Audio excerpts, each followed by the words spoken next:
Sandra Rosa.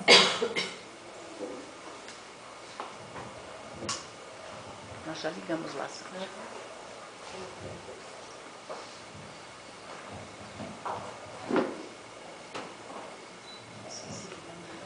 Boa noite. Boa noite. Eu acho que você hoje tem que ficar embaixo. Senão... Eu fico embaixo. Daqui a pouco eu ando o tempo todo, na verdade, né? Então, gente, Allan Kardec, que foi quem codificou toda a obra espírita, estudando o fenômeno espírita, que era um fenômeno que já existia muito antes de Kardec. O fenômeno da manifestação dos espíritos sempre existiu na Terra. Mas foi na época de Kardec, então, por volta do ano de 1850, que começou então a aparecer muitos fenômenos de possessão, de mudança, de arrastar cadeiras, de mexer com mesas, fenômenos de efeitos físicos, a gente fala. Que era então para poder chamar a atenção, dizendo para nós assim, ó, a vida continua. Quem desencarnou, quem morreu, não desapareceu. E foi estudando sobre tudo isso que Kardec então se debruçou sobre um tema que é a obsessão. E quem é o obsessor? E Kardec pergunta para os espíritos, assim, os espíritos, esses espíritos que vivem entre nós, que os espíritos afirmam que estão entre nós, eles interferem na nossa vida? E os espíritos responderam para Kardec o quê? Sim, sim, eles estão entre vós e interferem tanto que na maioria das vezes são eles que vos dirigem. Então os espíritos, eles interferem sim na nossa vida e estão sempre conosco. Próximo. Pontos importantes. Não podemos falar de terapia desobsessiva, quer dizer, de tratamento, seja como procedimento curativo ou preventivo, sem conhecer por pormenores, né, o processo obsessivo. Se não conhecemos as suas características, jamais saberemos convenientemente tratá-lo. Quer dizer, tem pessoas que vêm na casa espírita, que sentem a influência de um espírito constantemente ao seu lado e querem botar um nome nos trabalhos para que o espírito seja encaminhado, quer dizer, me livra dele. Só que para que o tratamento aconteça, a pessoa que está sofrendo a influência, ela tem que conhecer, saber como que a coisa acontece. Por quê? Adiante. Como identificar a obsessão? Isso aqui, ó, é André Luiz, no livro Estude e Vida, sobre influenciações espirituais sutis. Sempre que você experimente um estado de espírito tendente ao derrotismo, ou seja, depressão, perdurando há várias horas, sem causa orgânica ou moral de destaque, havente a hipótese de uma influenciação espiritual sutil. Quem daí está com uma depressãozinha, não levanta a mão, não levanta a mão porque vai dizer, vai manifestar aqui que está sobre uma influenciação espiritual sutil. Quer saber que tipo de espíritos estão ao nosso redor? É de acordo com os nossos pensamentos e sentimentos. Adiante. Quem é o obsessor? Não é um monstro saído das trevas. Tá? Não é. Não é um ser diferente que só vive de crueldades, nem um condenado sem remissão pela justiça divina. O obsessor é uma pessoa como nós. Não é um ser estranho a nós. Pelo contrário, é alguém que se privou de nossa intimidade, por vezes com estreitos laços afetivos. É alguém talvez a quem amamos outrora, ou um ser desesperado pelas bondades que recebeu de nós. O obsessor é um irmão a quem os sofrimentos e desenganos desequilibraram certamente com a nossa participação. Esse foi retirado do livro da Sueli Caldas Schubert, que é Obsessão e Desobsessão, da primeira parte.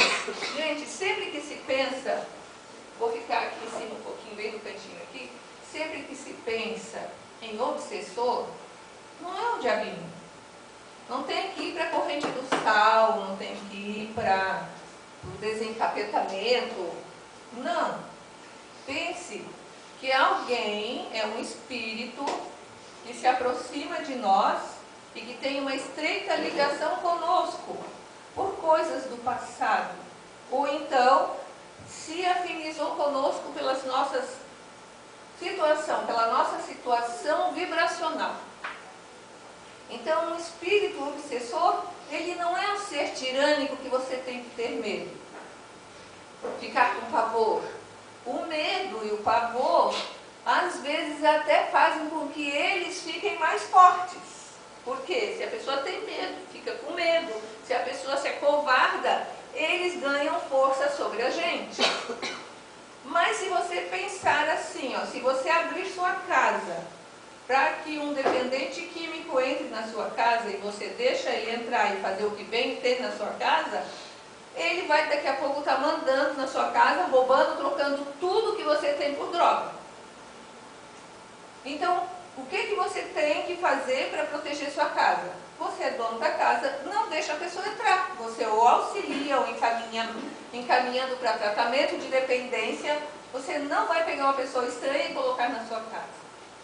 Pois bem, quando a gente começa a estudar mediunidade, e muitas pessoas procuram a casa espírita com desequilíbrios da mediunidade, porque nunca estudaram e começam a sentir a presença espiritual, e a presença espiritual traz sofrimento muitas vezes, porque os espíritos que ficam por aqui, gente, assim, no nosso meio, não são evoluídos, mas são espíritos como nós. Tem uma menina lá do Francisco de Assis que estava assistindo a palestra e que ela estava indo já pela terceira vez, que estava um pouquinho melhor. Mas quando ela chegou lá, ela chegou com um acesso, uma angústia, uma dor no peito, parecia que ia morrer sufocada, a mãe dela contando para mim. E ela já tinha ido num cardiologista, num pneumologista, e aquela não tinha nada, nada. E é uma sensação de morte, parecia que ia morrer. Feito o trabalho de tratamento espiritual, o que se manifestou? A avó.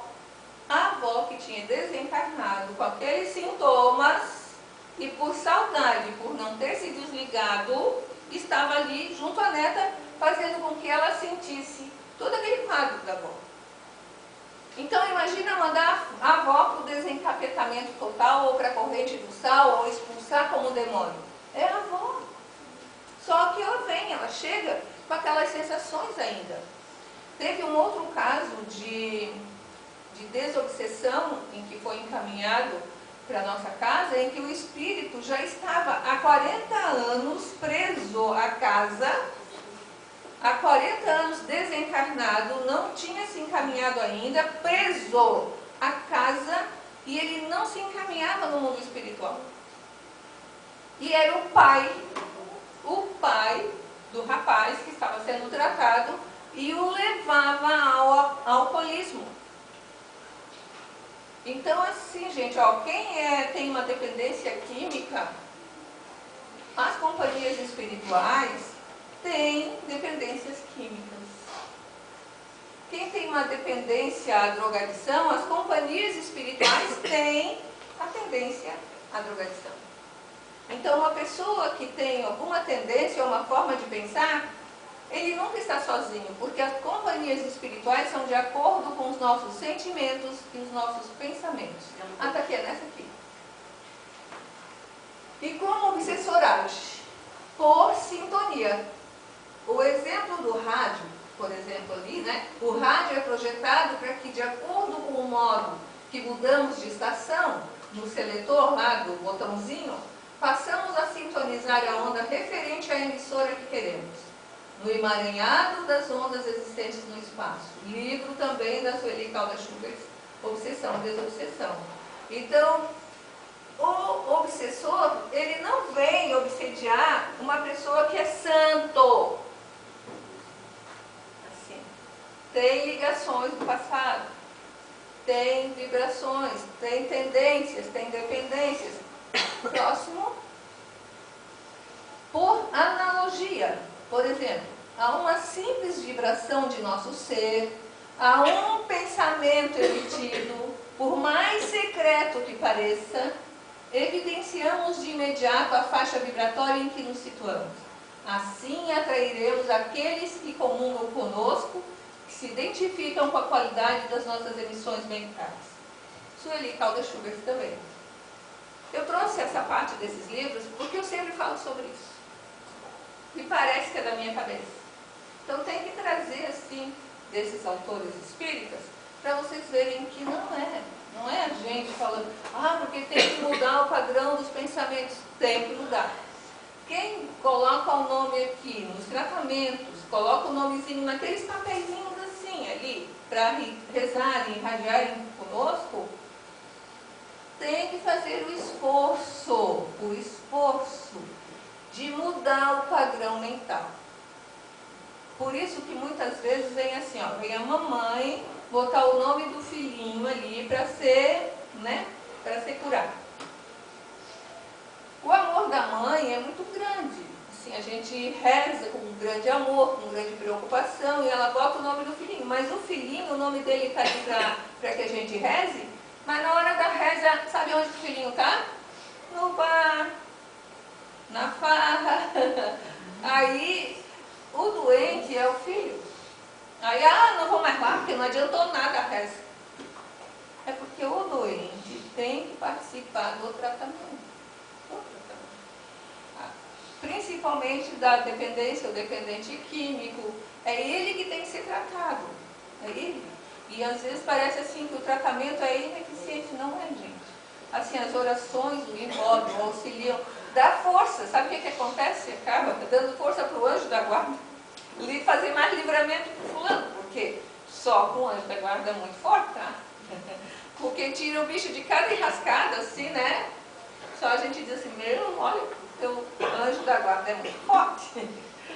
Porque a pessoa se envolve em cada situação que não sei como que a pessoa se livra. Mas é porque não era o momento de ele desencarnar. Não é? Tinha que ficar mais tempo na Terra. Próximo. Então, o que é a parasitose espiritual? Aqui tem um tronco de árvore com um musgo e criando uns cogumelos. Qual se verifica entre a alga e o cogumelo, a mente encarnada entrega-se inconscientemente ao desencarnado, que lhe controla a existência, sofrendo-lhe temporariamente o domínio até certo ponto, mas em troca, a face da sensibilidade excessiva de que se reveste, passa a viver enquanto perdeu semelhante influência. Isso é André Luiz, Evolução em Dois Mundos. Gente, vai criando uma simbiose, a gente diz, em que a pessoa sabe que aquilo ali não é bom, mas deixa. E vai se entregando, e deixa. E sabe que aqueles pensamentos não são bons, mas deixa. E daqui a pouco, então, a entidade obsessora ou o espírito que está ali comandando, ele passa a dirigir a pessoa próximo de mim. O que nos acontece moralmente quando emitimos um pensamento? Assim, a gente fica pensando besteira. Fica vendo um filme daqueles pornô e fica pensando besteira. Vocês acham que não vai acontecer nada? Você fica fazendo planos de vingança. Vocês acham que não vai acontecer nada? Porque se eu pegar fulana de tal, ou se eu pegar fulano de tal, já vai ver o que vai acontecer. O que nos acontece moralmente quando emitimos um pensamento? Emitindo um pensamento, colocamos um agente energético em circulação no organismo da vida. O agente esse que retornará fatalmente a nós. acrescido do bem ou do mal de que o revestimos. Ah, mas foi só um pensamento, eu não fiz nada. Pensou, plasmou, foi até aquela situação, criou, gente.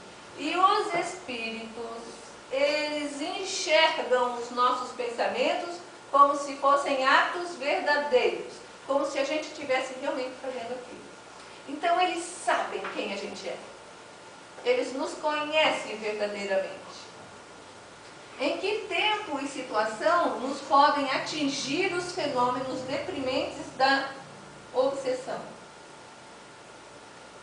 Salientando-se que o pensamento é a alavanca de ligação para o bem ou para o mal, é muito fácil perceber que os fenômenos deprimentes da obsessão podem atingir-nos em qualquer condição, em qualquer tempo, remando nas leis de amor. Até então, a gente vai fazendo e agindo como se a gente fosse uma criança sapeca, pensando besteira, agindo assim com a vida, sem responsabilidade, e achando que está tudo certo. Mas tem um momento em que eles vão nos envolvendo. A obsessão apresenta 3 graus principais, tá, gente? Uma obsessão simples, por fascinação e por subjugação. Nessa obsessão simples, então é assim, que tem, a gente vai ver mais na frente, de encarnado para encarnado. Tipo, a mulher que quer mandar no marido. O marido que quer mandar na mulher. Mas de tolher a liberdade, de não deixar usar as roupas, você não trabalha fora. Não, você não pode sorrir desse jeito, você não pode andar desse jeito. De encarnado para encarnado. Simples isso, tá? De desencarnado para encarnado. É o espírito que você não vê, mas ele fica perto de você e ele vai dizendo assim, você pensa, você tem o primeiro pensamento. Eu não sou bonita, eu não sou bonito, eu não sou inteligente. E o espírito fica do lado. Você não é inteligente, você não é bonito, você é feio, você vai morrer, eu vou te matar. Você vai ficando, escutando aquilo. Você já não está bem. Você deu o primeiro gatilho, que foi o primeiro pensamento. Abriu portas. Vai indo. Daqui a pouco, ele está preso dentro daquela situação em que ele não escuta mais ninguém. As pessoas vêm e dizem assim, muda o teu discurso. Vai na rua, vai caminhar. Para de falar só de doença. Para de só reclamar da vida. Sim, gente, porque essas pessoas que ficam só reclamando da vida e só falando de doença, vocês acham que tem que tipo de companhia? Porque nós temos as companhias de acordo com nossos pensamentos e sentimentos. Então, vá para uma terapia, vá correr. Sai correndo por aí, mas não feito louco, né? Vai fazer um exercício, coloca um tênis, vai fazer uma ginástica, porque quando você começa a se exercitar, você libera adrenalina, serotonina, você libera umas substâncias no organismo que fazem com que você tenha uma disposição orgânica e pelo fato de estar vendo outras coisas, mental. E aí você perde a conexão com aquele espírito. Por isso que na terapia do tratamento do depressivo, tem que ter medicamentos, sim, psiquiatra, sim, e psicoterapia. Psicoterapia é exercício físico, é caminhada, é academia, é natação e estar junto, estar numa atividade junto. E espiritual, o que é? Vir na casa espírita, ouvir essas palestras, receber passe e colocar o nome ali para irradiação para ver se encaminha esses espíritos um pouco. Porque às vezes não é o espírito, tá? Você leva para dentro de casa todo o elenco de um filme. Quando você assiste aqueles filmes que não deve assistir. Você leva para casa todas aquelas companhias espirituais do bar, que não é só um. Você atrai muitas vezes. Você encaminha um espírito aqui na casa espírita e volta para casa já levando tudo de volta, pela maneira de sentir e pensar. A culpa é da casa espírita que é fraca? Não é. Na fascinação, então, a pessoa já não escuta, não ouve. Você tenta falar e ela não ouve. E aí, então, tem que ser trazida quase que amarrada, a gente diz. Tem que ser trazida por alguém para uma casa espírita, ou por um terapeuta, por um psiquiatra, porque sozinha por ela não vai. E na subjugação, então, você olha por aí, esses doidinhos por aí, não são doidinhos muitas vezes, tá? O espírito subjuga de uma tal forma que ele que comanda o corpo, joga no chão, sai correndo de repente, age como se estivesse o tempo todo possesso.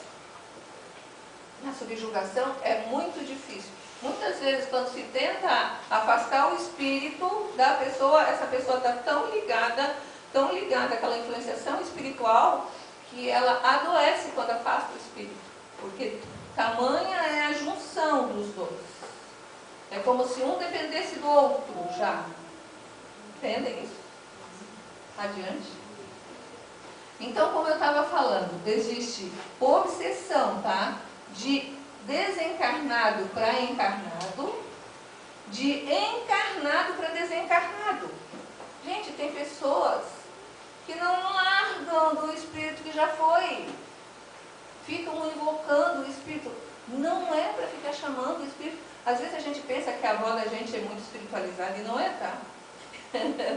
Aí a gente fica com saudade e prende a avó e aí você fica passando mal, mas é você prendendo a avó e a avó que não estava muito bem. E também tem casos em que a gente fica invocando a pessoa por saudade, por querer ter a pessoa perto. A gente mesmo atrai e fica prendendo, né? De encarnado para encarnado, que é a questão principalmente do ciúme e da manipulação, né? Tem mães que são verdadeiras obsessoras, né? De desencarnado para desencarnado. Muitos de nós, quando desencarnamos, chegamos lá e já começamos a encontrar os nossos inimigos e a gente fica brigando lá no mundo espiritual, de desencarnado para desencarnado. Uma obsessão recíproca e auto-obsessão. Fora tudo isso, ainda tem essa aqui. A gente mesmo se obsedia. Porque às vezes não tem espírito nenhum, tá, gente? Não é nenhum espírito, mas é você com você mesmo. E aí, porque você mesmo se... A gente diz assim, ó, que a gente acaba se detonando a si mesmo, né? A gente acaba fazendo com que a gente mesmo caia no buraco. E tem muitos casos, então, que a apometria trata. E aí vem um caso, principalmente nesse caso aqui, porque até chegar nesse tratamento aqui, ó, na casa espírita a gente vai tratando esses casos de obsessão, que é de um espírito, de outro espírito, ou de um encarnado para outro encarnado, para até chegar aqui e na apometria então vai se manifestar as nossas personas de outras vidas. Que sou eu, em outras vidas, que não deixo a Sandra dessa vida ser feliz. Não tem espírito nenhum. É eu mesmo me sabotando. Eu mesmo. Aí tem muitos casos, então, que aparecem na apometria e que daí já tirou todo o campo espiritual, já não é outro espírito interferindo, mas sou eu mesmo contra mim mesmo. Então, vencendo a obsessão. Né? Até agora eu só falei como age. Agora, como fazer? Sempre é possível alguém por si mesmo, tá? Si mesmo. Porque se morar aqui longe daqui do Sublime Peregrino, longe lá das casas espíritas, como fazer para se livrar? Sempre é possível alguém por si mesmo afastar os maus espíritos e libertar-se da dominação deles. A quem quer que seja, subtrair-se ao jugo, desde que com muita vontade firme o queira. Isso está no livro dos Espíritos, na pergunta 475. Próximo. Acabou. Pode deixar desligar aqui. O que, então, a gente vai vendo é que nós somos os nossos curadores, tá? A casa espírita, ela é sim um instrumento auxilia como um sirineu que dá uma seguradinha na cruz, mas não tira a cruz. A casa espírita, ela vem explicando isso que eu estou falando. É a Sandra hoje, é a Laís amanhã, é a Tânia outro dia. Cada palestrante vem do seu jeito, da sua forma, trazer esse tema. E dizer, é você que se cura. Para que você se cure realmente, para que você não volte a adoecer, porque hoje a gente encaminha uma entidade, mas você sai lá fora, e principalmente quem é médium e não estudou e não está em equilíbrio, sai igual uma esponja por aí. Encaminha um espírito e vem outro, e vem outro. Não pode nem abraçar a comadre. Eu sempre brinco com a comadre, porque cada um de nós tem um amigo ou uma pessoa próxima que chega para você e abraça você. Aí você abraça ela com carinho e o que ela estava sentindo de ruim, você pega, você sai dali mal, com dor de cabeça, com vontade de vomitar, tudo ruim, e ela fica boa, a comadre fica boa. O que é isso? Nós somos seres espirituais, e isso você só vai estudar aqui na casa espírita, não vai estudar por aí. Seres espirituais que nós somos, nós temos um corpo perispiritual, que é o perispírito. E esse perispírito, ele age assim, absorvendo, como que uma esponja mesmo, os sentimentos e sensações das pessoas próximas a nós, de espíritos próximos a nós. Como eu faço para me livrar disso? Como eu faço para abraçar a comadre e não sair mal? Ou para passar na frente de um bar e os espíritos não me acompanharem? Tem que vigiar e orar. Orar e vigiar. Ah, então tem que ficar rezando assim, Pai Nosso que está no céu santificado toda hora? Não. Vigiar e orar quer dizer manter o padrão dos pensamentos bons. Ai, como que eu faço isso? Porque é difícil, gente. É só sair na rua um pouquinho, que você já olha uma coisa que não era para olhar. Não quero nem ver. É muita coisa ruim para a gente ver e baixar a vibração, né?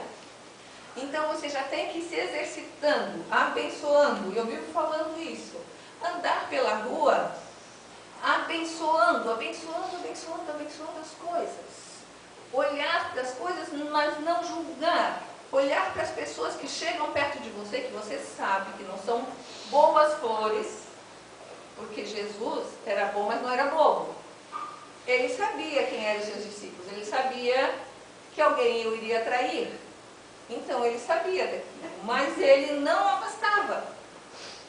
Bem pelo contrário, ele estava perto, envolvendo Judas no seu amor. Então você está perto de uma pessoa que você sabe que pode lhe trair a qualquer momento, você sabe que está perto de pessoas que não são boas florzinhas, mas se você ficar se afastando de todo mundo que não é bom, está errado. A gente convive com as pessoas, sabendo das suas deficiências, que eu também tenho as minhas deficiências, ninguém aqui é santo, entendendo que todos vão ser bons um dia. Então Jesus, quando olhava para Judas, que sabia que Judas o iria trair por algumas moedas,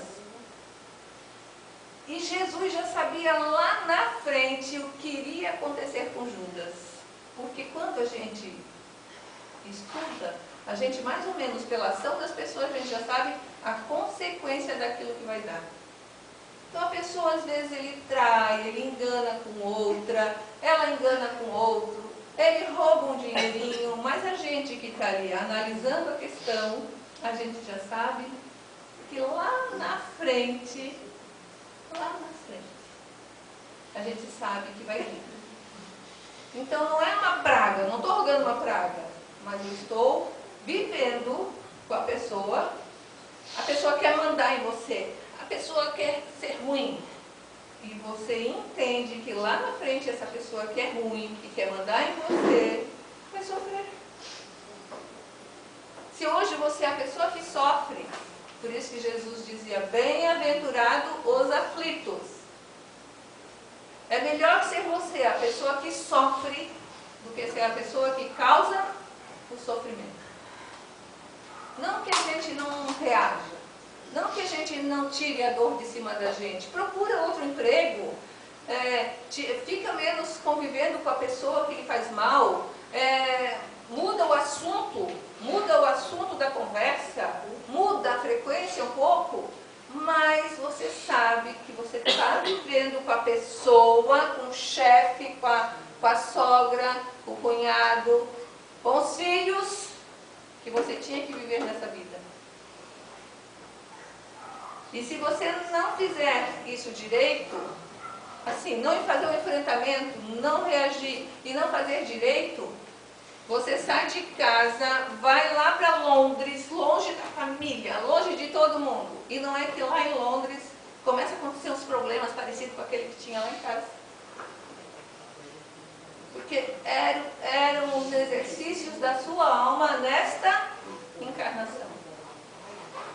Cada um de nós veio para essa encarnação para passar por um exercício. E o seu exercício é a sua problemática. Ai, meu Deus, eu não posso tirar o problema de ninguém. Não posso.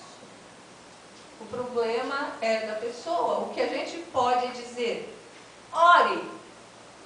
Comece a andar abençoando. Quando vem a pessoa, aquela pessoa que lhe causa mal, quando vem aquela pessoa que você sente uma vibração ruim, já começa assim a jogar energias boas para ela.